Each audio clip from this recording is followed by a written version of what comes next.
Memang ada beberapa orang yang mengatakan bahwa kubah emas itu adalah buatan Yahudi untuk memalingkan umat Islam dari bangunan asli Masjidil Aqsa itu sendiri. Apakah benar demikian? Anggapan ini adalah salah kaprah dan tidak benar sama sekali. Karena yang dimaksud dengan Masjidil Aqsa atau Baitul Maqdis itu adalah wilayah yang merupakan kawasan yang luasnya sekitar 114.000 km persegi. Dan di kompleks tersebut ada beberapa bangunan-bangunan, di antaranya adalah kubah Sahrah atau kubah emas dan kubah perak atau kubah yang kita lihat berwarna hijau kehitam-hitaman itu. Kalau pertanyaannya kenapa seperti ada dua masjid, ada dua kubah, itu ada sejarahnya. Tentang sejarah Kubatus Sahrah, itu dalam sebuah riwayat dikatakan ketika pembukaan Masjidil Aqsa, Sayyidina Umar bin Khattab mendapatkan informasi dari beberapa pendeta Nasrani bahwa ada batu yang itu adalah batu tempat berpijaknya Nabi SAW saat dimi'rajkan oleh Allah Ta'ala. Maka Sayyidina Umar bin Khattab memerintahkan agar batu tersebut ditutup dengan satu bangunan yang sederhana.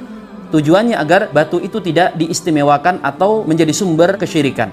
Pada masa generasi setelahnya, tepatnya pada masa Malik bin Marwan, dinasti Umayyah, dibangunlah di atasnya bangunan dengan persegi 8 yang kemudian diberikan kubah. Di generasi kita di tahun sekitar 1994, Raja Yordania itu melapisi kubah Sahrah itu dengan plat-plat yang terbuat dari emas. Makanya dikenal dengan kubah emas. Orang-orang Yahudi berkeyakinan bahwa batu tersebut adalah tempat ketika Nabi Ibrahim meletakkan kepala anaknya ketika akan disembelih. Sedangkan kubah perak atau yang kita lihat berwarna hijau kehitam-hitaman itu adalah kawasan tempat sholat di masa Umar bin Khattab. Kawasan tersebutlah yang kemudian digunakan sebagai tempat sholat.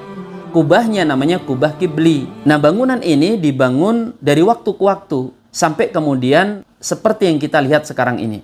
Dan perlu kita ketahui bahwa di kompleks Masjidil Aqsa itu bukan cuma kubah Sahrah dan juga kubah perak, tetapi ada bangunan-bangunan yang lain.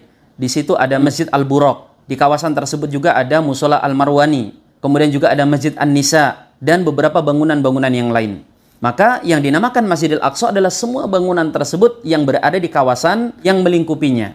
Maka justru mengatakan bahwa Masjidil Aqsa itu adalah yang kubah hijau saja, jangan-jangan itu yang diinginkan oleh Yahudi. Karena orang-orang Zionis Yahudi itu menginginkan mencaplok kubah Sahrah. Karena mereka meyakini batu yang ada di kubah tersebut adalah situs suci milik mereka. Maka yang benar, Masjidil Aqsa adalah kompleks yang menjadi tempat bangunan-bangunan di kawasan tersebut. Kita memohon kepada Allah semoga Masjidil Aqsa yang sedang ditawan lekas dikembalikan ke pangkuan kaum muslimin.